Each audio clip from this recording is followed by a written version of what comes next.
ಬತ್ತಾವಳಿರು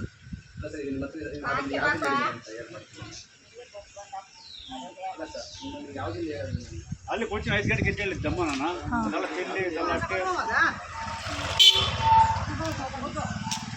5 ಗಂಟೆಗೆ ಎದ್ದೇನೇನು ಮಾಡೇನಿದ್ದೆ ಅಷ್ಟೆಲ್ಲ ತಿಂಡಿ ನೀರೆಲ್ಲ ಕಾಣಿಸಿ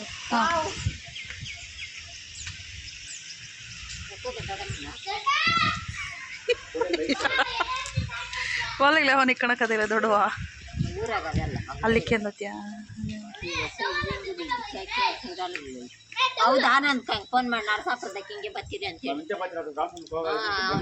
ಫೋನ್ ಎತ್ಕೊಂಬೋಗಿ ದೊಡ್ಡ ಮುಂದೆ ಆನಂದಣ್ಣ ಫೋನ್ ಮಾಡೋಣ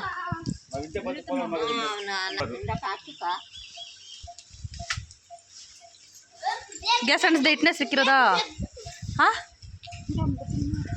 ಅನ್ಸದೇನ ಬಾ ಹೋಗ್ಲಿ ನಾನು 9 ಗಂಟೆಗೆಲ್ಲ ಬರ್ರೆ ಕಾರಣ ತಿರ್ಗಾಯ್ತಾ ಕಿವಿಯಾಗ ಮೆತ್ತಿನದು ನೋಡ ಸುಣ್ಣ ಸುಣ್ಣ